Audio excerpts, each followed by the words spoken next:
This is their MO. This is how they operate. We've seen it with Swalwell. You know, they take these women, they compromise candidates.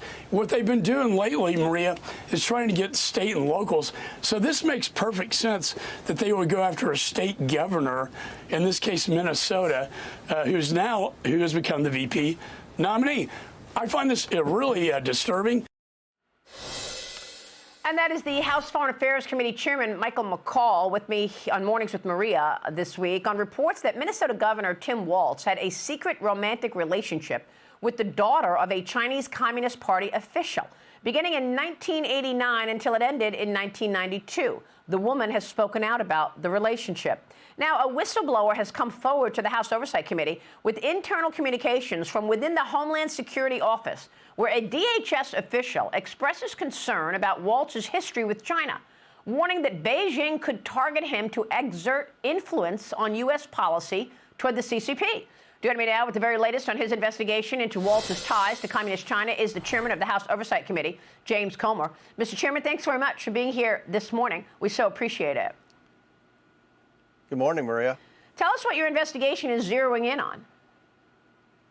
Well, we had a whistleblower with the Department of Homeland Security come forward and tell us that the Department of Homeland Security had been monitoring Tim Walz for many years, way prior to Kamala Harris choosing him to be her running mate.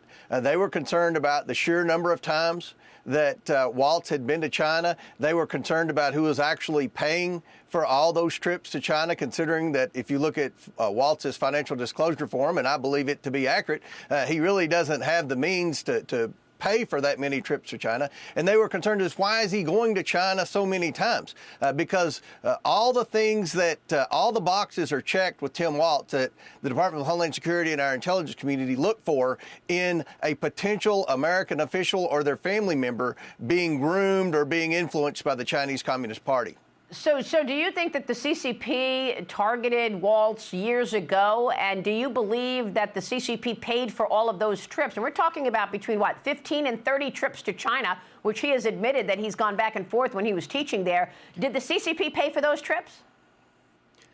Well, Walz said he went to China at least 30 times. Of course, he lied about being in China during the Tiananmen Square massacre. So if you take Walz at his word that he's been there at least 30 times, that's a lot of money. I don't know who paid for the trips. And it's very frustrating to me that no one in the corporate media, the mainstream media, ever asked Tim Walz that question. When he was asked about China in one interview, you know, he clammed up and he changed the subject. He didn't answer the question. There are a lot of questions with China. Look, China's our biggest adversary. You know this. You know they manipulate the currency. You know they take American jobs. They use slave labor.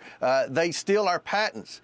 But to have an American official that could be a heartbeat away from the presidency spend that much time in China and speak favorably about China's business model and how they've taken people out of poverty. I mean, every American citizen should be concerned. And here we are 48 hours before Election Day, and there are so many questions about Tim Walz and his relationship with the Chinese Communist Party that are unanswered.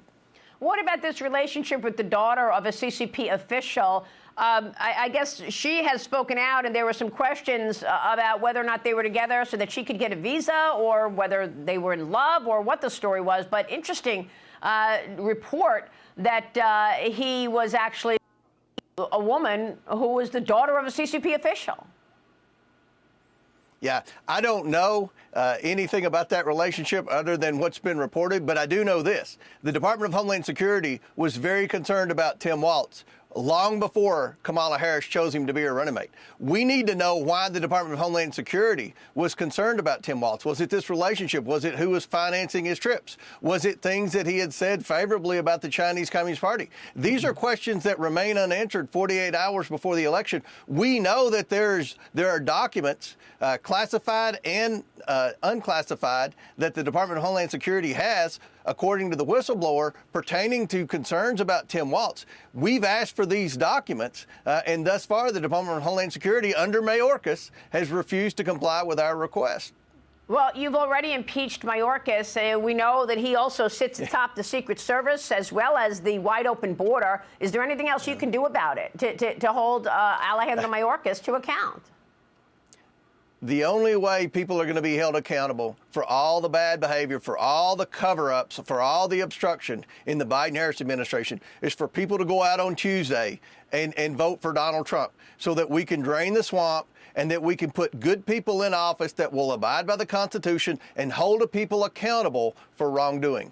Hi, everyone. I'm Brian Kilmeade. I want you to do me a favor. I want you to click to subscribe to the Fox News YouTube page. This is the only way that I know for sure that you're not going to miss any great commentary, any great news bites, any great interviews coming your way on Fox. You can get it all here on YouTube. So subscribe right now.